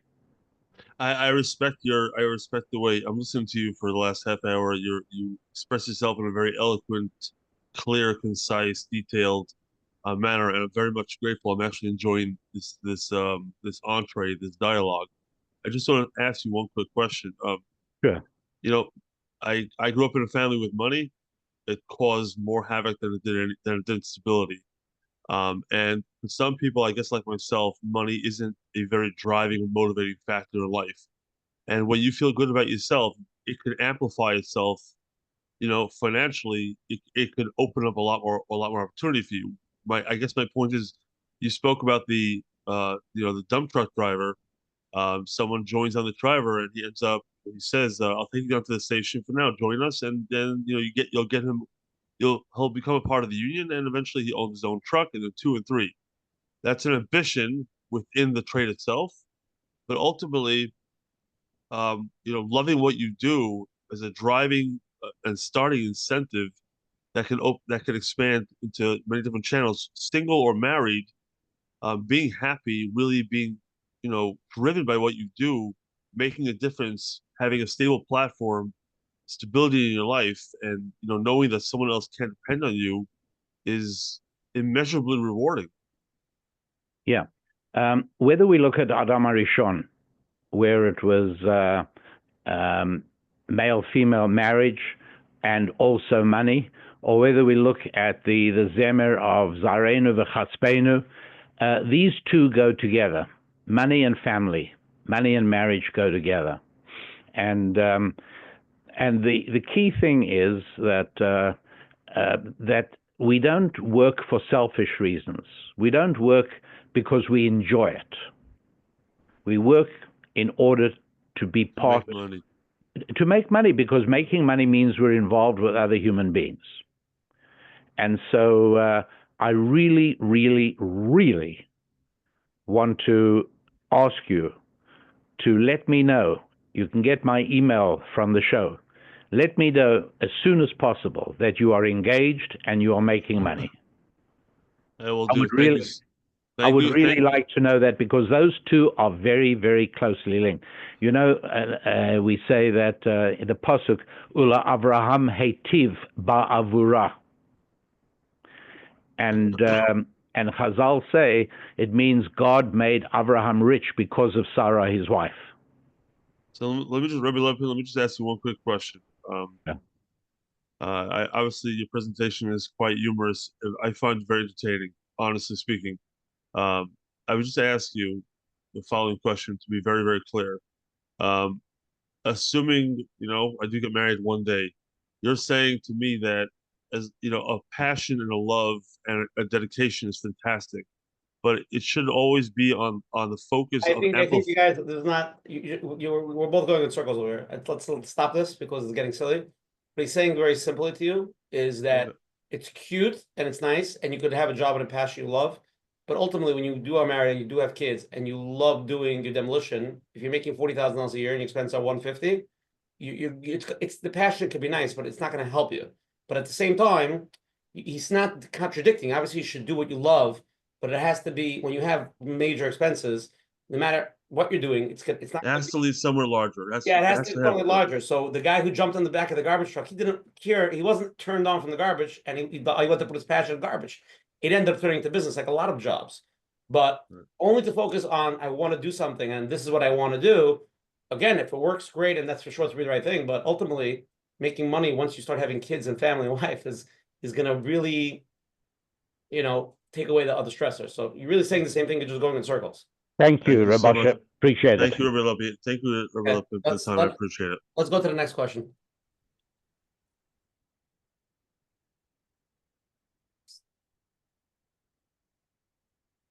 Hi, Hi. Okay, let me put on my camera because I think it's much nicer. Hi, Rabbi Lapin. My name is Khani. Hi, And I know you- Khani. Hi. Thanks for being on the show.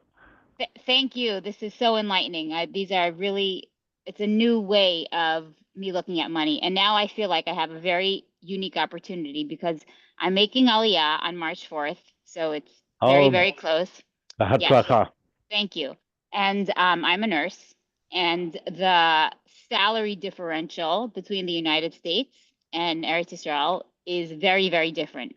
So I'm trying to rectify this, and I'm single and I'm a woman. So keeping that in mind, in line with what you were sharing up until now about the role of the man and the woman, and also that the nature of making money is to be in service, which technically is my profession. Yes. How do I rectify this salary differential? Like how would you rectify? What are your comments on why within the Torah perspective there is such a gap? And how do I look now for the opportunity to make the most money that I can in my current profession in Eretz Yisrael? So you're asking about why is there a price differential, a salary value differential between the United States and Eretz Israel? Is that what you're asking? I mean, yes, but within the framework of how you explain money. Yeah, sure.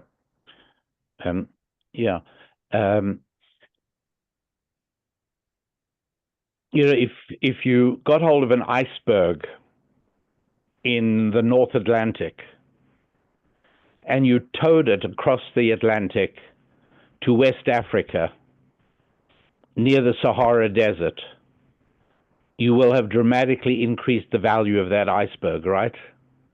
It has no value in the North Atlantic. Just ask the Titanic.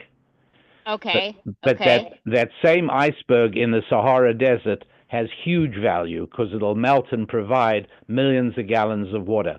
And so this is one of the reasons that when the Gemara speaks about the various malachot on Shabbat, do you know what the first one it looks at is?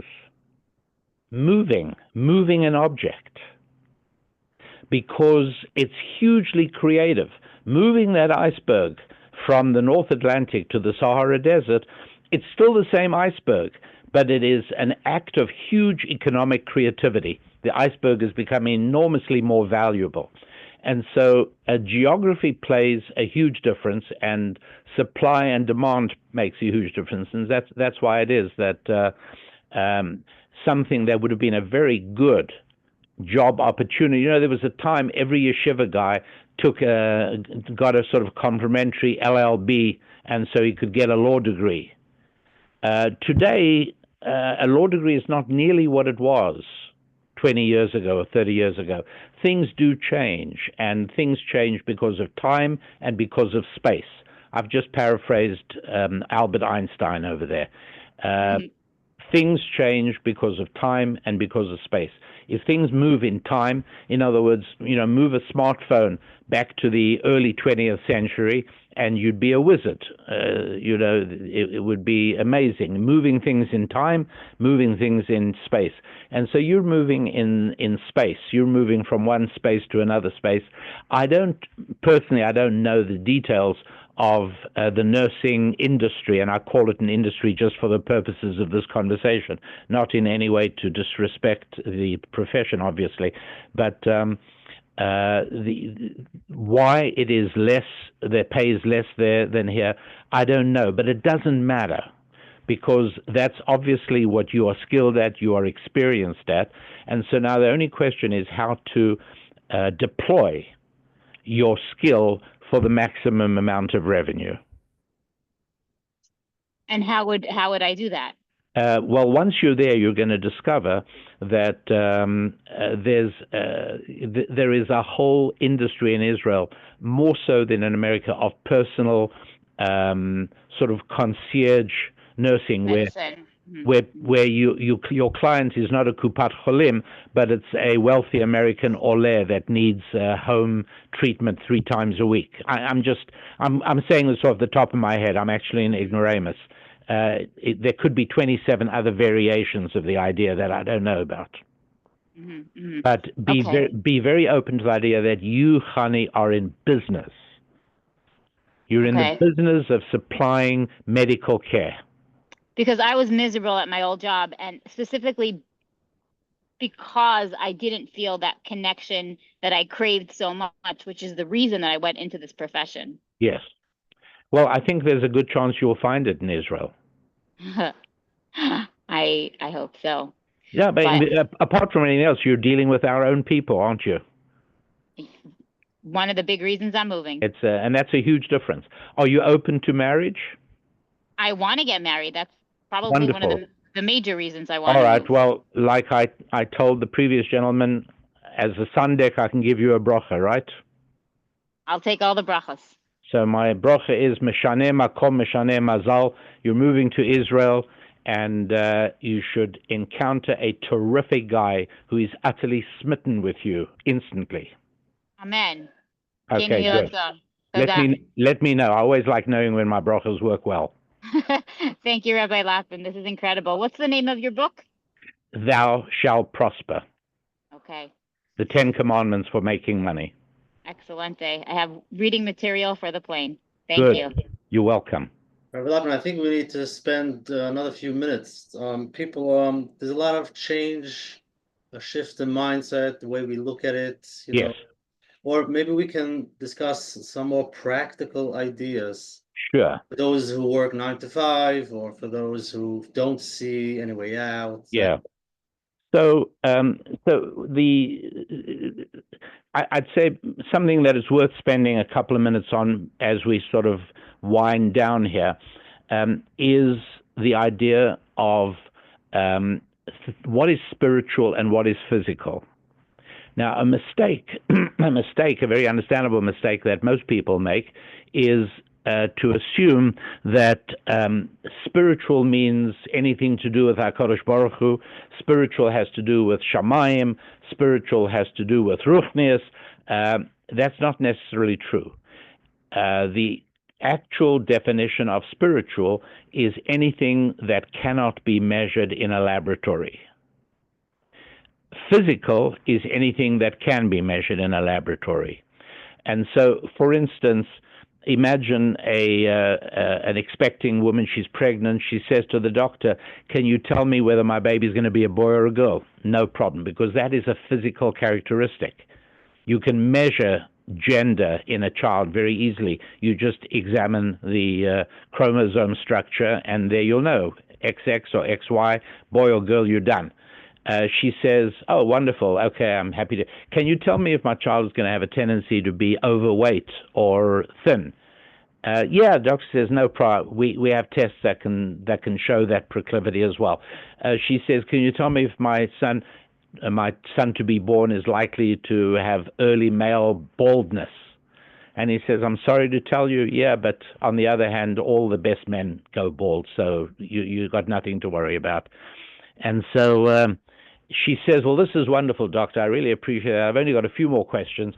Could you please tell me if my son is going to be a person of integrity?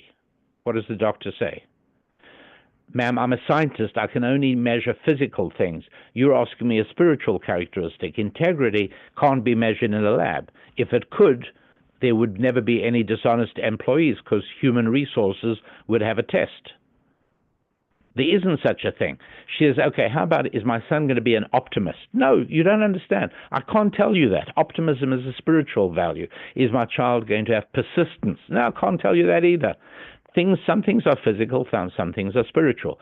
How about a saxophone? Is a saxophone a physical or a spiritual object?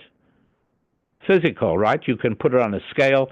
Say it weighs 4.5 pounds. It's made of brass. You can find all kinds. It's 18 inches long. Everything. How about a tune? Can you measure a tune? Is there any instrument that'll tell us whether a tune makes people happy or sad? No. that's spiritual, that happens inside the soul of a human being. And so the question we've got to ask ourselves now is whether money is spiritual or physical. On the one hand, you might say, well, it must be physical, because when you put in a vending machine, the vending machine can tell you whether it's a $1 bill or a $10 bill, or whether it's a quarter or a whatever. So obviously it must be physical. No, we're not talking about the physical manifestation of metallic discs or strips of colored paper. We're talking about value. Is there any instrument that can measure the value of currency? No. Not at all. Currency in that sense is purely spiritual. If your grandpa put $5,000 in 1954, he put $5,000 into a box, and he said, "This is for my oldest grandson to be given to him in 2025 because I want him to be able to buy his own house." Well, in 1954, $5,000 bought you a house or close to it, but it doesn't now, because it's lost all its value. $5,000 now buys you a few dozen eggs, I think. So the value of currency is totally spiritual. And that's why it's important to understand that if this cup, which is physical, is here, and then a few minutes later I notice that it's on my son's table, then he took it from me, and I no longer have it. But although a saxophone is physical, a tune is spiritual. And so if I have a great nigun, and I teach it to you, am I any the poorer for it? No. Now we both have the nigun, because spiritual things can be in more than one place at a time. Physical things can only be in one place at a time. And so our question is, when it comes to money, is money physical or spiritual? And the answer is, all we need is a simple thought experiment. The thought experiment is that I walk into a shoe store, and the man says, "Good afternoon, welcome. Can I help you?" And I say, "Yeah, I'm looking for a pair of sneakers with lights that flash in the heel when you walk." He says, "No problem. Sit down. Let me take care of you." And he finds me a nice pair of sneakers. How much is it? 20 certificates of appreciation. I give him $20, and I walk out with my shoes. And now we're trying to figure out and we're not going to use gap accounting here, because gap accounting was developed by the SEC to give us a simple way of measuring values between companies. But in true financial statement terms, what we've got to see is what has happened to my financial statement by virtue of me buying the shoes. And bear with me, everybody. I'm not launching into obscure economic metrics here. This is a lot of fun. This is terrific, because what happens is that we have a thought experiment. Somebody taps me on the shoulder and says, "Hi, I see you've just bought a pair of sneakers with lights that flash in the heel when you walk." Yeah, he said, "How much you pay for it?" $20. He says, "Here's $20. Would you give it to me?" What'll I say? "You're crazy. Why would I do that? It took me a long time to find them in the size and the color I like. No, I wouldn't do that." He says, "Okay, how about I give you $30? I think to myself, wow, that's a nice profit. But I think to myself, nah, it's still not worth it. I still got to go find another pair of shoes. And then he says, "How about $40? Now I think I'm getting interested, because I can't turn down a profit like that. But I figure he's good for a bit more, so I say, I'll sell them to you for $45. At that moment, we have now established what my financial statement is. I gave up $20 to get a $45 asset. And so I am richer now because of a financial transaction that took place. I'm $25 richer than I was. Well, now we run to the storekeeper and say to him, "Hey, we just noticed that you let a fine pair of shoes out of your door for $20. Would you like your shoes back?" He says, "No, absolutely not. The asset value to me on the wholesale basis is $10, what I paid the distributor. I got $20 for the shoes. I made a profit. I'm as happy as could be." So the store owner is better off by $10 because I walked into the store. I'm better off by $25 that I walked in. So on an aggregate level, we've produced value of $35 by engaging in this transaction. That's how we know money is spiritual. It's yesh me'ayin. It comes out of nothing. And inflation is when a government prints too much money.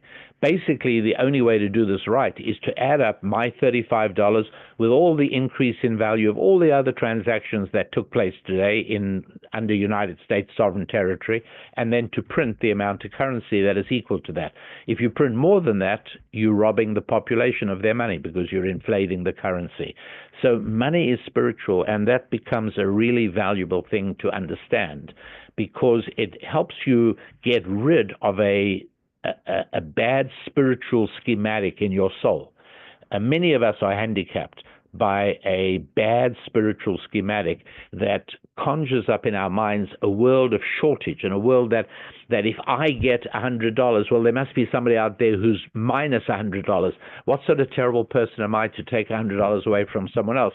And this is why my babysitter, when I ask her how much we owe her after we've had a wonderful night out and our grandchildren are all doing great, and she's uncomfortable telling me, and then she always says something like, well, would $25 be too much? You know, and I say, no, I want to give you $35. She says, why? I said, because I want you to come next time. You did such a great job. I want you to drop whatever you're doing, come do babysitting for us next time I call you. But she was uncomfortable. She felt that she was taking money away from me. And she didn't realize that she gave me something which was obviously worth more than $25. Otherwise, I wouldn't have been willing to pay her. And so getting rid of a mindset of shortage, we worship a Kodesh Baruch who is limitless by definition. We know he's limitless, absolutely limitless. And we are built, we are created in the Dmut and in the Tselem of Hashem. And part of that is that there's a limitless to us as well. And we have to be comfortable adapting to that when it comes to money so that we don't devalue ourselves.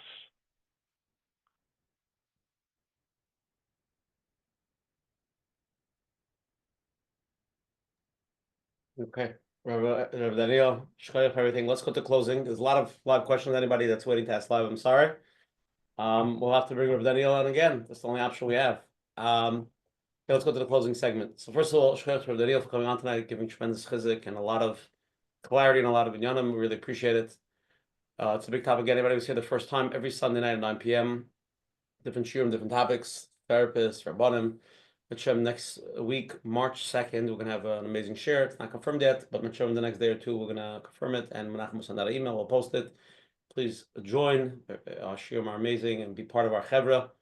Everything is recorded. menachembernfeld.com. If there's any question, you can email coachmenachem@gmail.com. Tonight's share is 222.